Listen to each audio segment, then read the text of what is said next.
Hello, this will be a demonstration of Proposition 9 from Book 8 of Euclid's Elements, which says that if two numbers be prime to one another and numbers fall between them in continued proportion, then however many numbers fall between them in continued proportion, the same number of numbers will fall between each of the numbers and the unit also in continued proportion.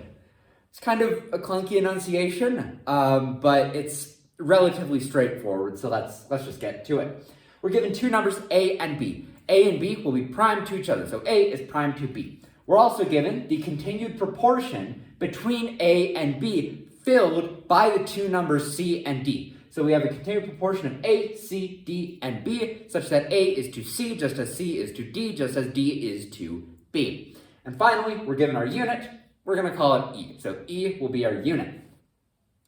And what we want to prove is that as many numbers fall between A and B in continued proportion, there will be as many numbers that fall between the unit E and each of our numbers A and B, namely 2. Because we recognize that between A and B, there are two numbers that fall between them in continued proportion. And likewise, what we want to prove is that if we make a continued proportion between the unit E and the number A, there will be two numbers between E and A. And likewise, if we make a continued proportion between E and B, there will be two numbers between E and B.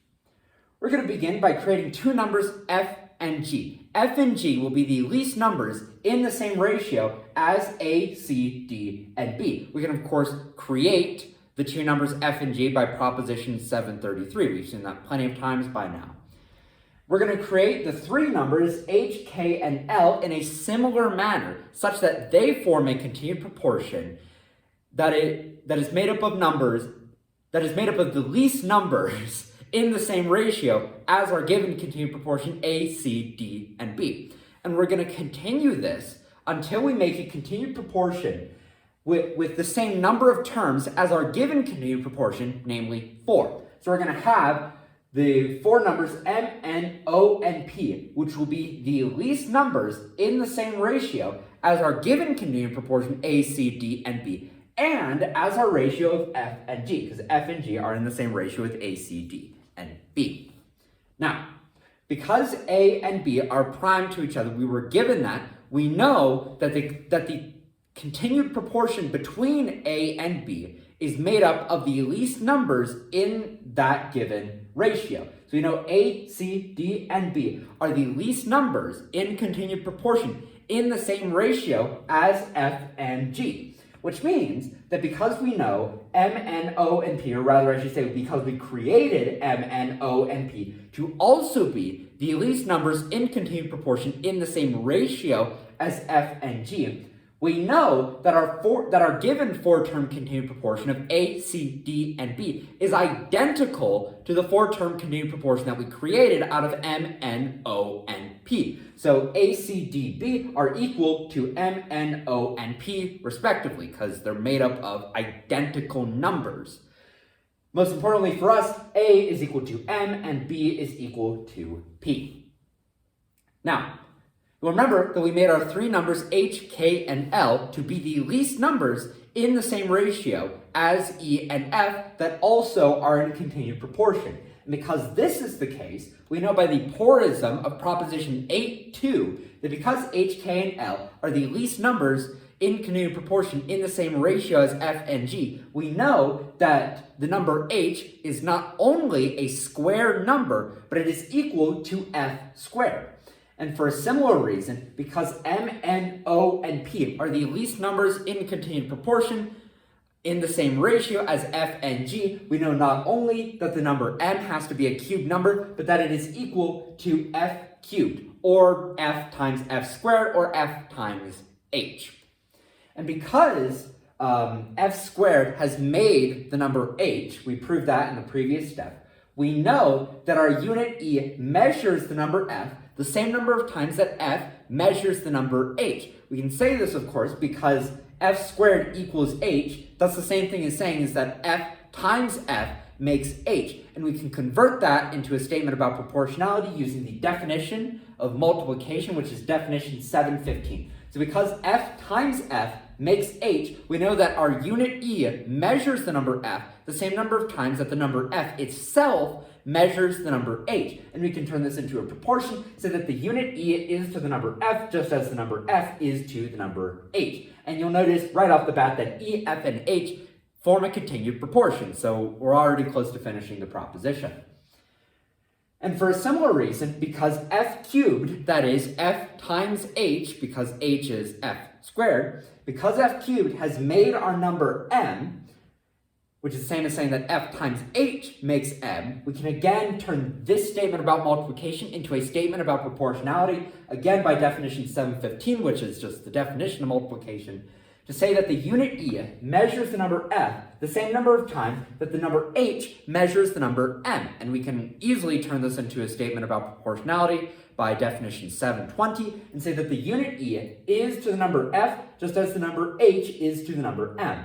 But we also know that the unit e is to the number f just as the number f itself is to the number h. And so we can say that the three ratios e to f, f to h, and h to m are all the same ratio, which means that e, f, h, and m form a continued proportion because the ratio between each term and the next is identical. And you'll remember that we proved that m is equal to a. So we can substitute the m in this continued proportion for our given number a to say that e, f, h, and a form a continued proportion. E is to f just as f is to h just as h is to a. And we obviously recognize, this is fairly easy to see, that between e and a, there are two numbers, f and h, that fall between them in continued proportion, which is what we wanted to prove. We wanted to prove that as many numbers fall between a and b, namely 2, there are two numbers that fall between e and a in continued proportion as well, and we've just done that. And we could go through this whole process again, steps 3 through 7, to prove that E, G, L, and B also form a continued proportion, and that between E and B there are two numbers, G and L, which form a continued proportion, which is all we wanted to prove, which means we are done with the proposition, therefore, etc., Q, E, D. You know me, I always like to give particular examples of the proposition. I at least think that makes it more clear, so let's do that right now. So say we have two numbers, 8 and 27. 8 and 27 are obviously prime to each other. That's fairly easy to see. And we're going to put numbers between them in continued proportion. So that would be 8 is to 12, just as 12 is to 18, just as 18 is to 27. And we recognize that between 8 and 27, there are two numbers that fall between them in continued proportion. So what this proposition, 8.9, allows us to say is that if we take 1 and stick an 8 on the end here, sorry about that, there are two numbers that fit between 1 and 8 that also form another continued proportion. And that's fairly easy to see. We can do 1 is to 2, just as 2 is to 4, just as 4 is to 8. This obviously forms a continued proportion between unit 1 and one of our given numbers, 8. And we can do the exact same thing between 1 and 27. We can say that 1 is to 3, just as 3 is to 9, just as 9 is to 27. So again, we recognize that between 1 and 27, we can fit two numbers that form a continued proportion, which is the same number of numbers between our given numbers, 8 and 27, in their continued proportion. So we see that this proposition holds, which is always nice. That's all I've got to say about this one, so I'll end the video here and move on to proposition 8.10.